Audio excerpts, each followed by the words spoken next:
Hello, അപ്പം നമുക്കൊരു chicken കറി ഉണ്ടാക്കിയാലോ? ഒരു പാൻ എടുത്തിട്ട് വെളിച്ചെണ്ണ ഒഴിച്ച് സവാള ഇട്ട് നന്നായിട്ട് വഴറ്റുക കേട്ടോ. അതിലേക്ക് ഇഞ്ചിയും വെളുത്തുള്ളിയും അരിഞ്ഞതോ പേസ്റ്റ് ആക്കിയതോ ഇട്ട് ഒരു പച്ചമുളകും ഇട്ട് നന്നായിട്ട് ഇളക്കുക.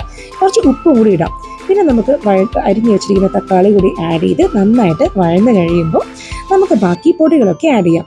മഞ്ഞൾപ്പൊടി, മുളക് പൊടി, മല്ലിപ്പൊടി, മസാലപ്പൊടി, പിന്നെ കുരുമുളക് പൊടി, ഇത്രയുമാണ് ഞാനിവിടെ ആഡ് ചെയ്തിരിക്കുന്നത്. ഇതിൽ കുരുമുളക് പൊടി കുറച്ച് അധികമായിട്ട് ആഡ് ചെയ്യണം. കുരുമുളക് പൊടി മുന്നിലെടുക്കുന്ന ഒരു സ്പെഷ്യൽ ടൈപ്പ് ഓഫ് ചിക്കൻ കറിയാണിത്. നന്നായിട്ട് ഇതെല്ലാം വഴന്ന് കഴിയുമ്പോൾ നമുക്ക് ഈ ഒരു കൺസിസ്റ്റൻസി ആവുമ്പോൾ നമുക്ക് ഇത്തിരി ചൂടുവെള്ളം അതിലേക്ക് ഒഴിക്കാം. ചൂടുവെള്ളം ഒഴിക്കുമ്പോൾ എപ്പോഴും കറിയുടെ ടേസ്റ്റ് നന്നായിട്ട് നമുക്ക് കിട്ടും. പിന്നെ നമുക്ക് കഴുകി വെച്ചിരിക്കുന്ന ചിക്കനൊക്കെ ഇട്ട് നന്നായിട്ടത് യോജിപ്പിച്ച ശേഷം അടച്ചു വെച്ചൊരു 20 മിനിറ്റ്സ് വേവിക്കാം.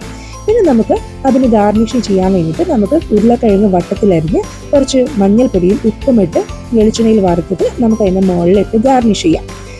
സംഭവം സെറ്റായിട്ടുണ്ട്. ഇനി നമുക്കിത് ചോറിൻ്റെ കൂടെയും പുട്ടിൻ്റെ കൂടെയും അപ്പത്തിൻ്റെ കൂടെ ഒക്കെ കഴിക്കാൻ ബെസ്റ്റ് കോമ്പിനേഷനാണ്. ഇതുപോലുള്ള വീഡിയോസ് ഇനിയും കാണാൻ വേണ്ടിയിട്ട് എൻ്റെ ചാനൽ സബ്സ്ക്രൈബ് ചെയ്തോളൂ. Thank you.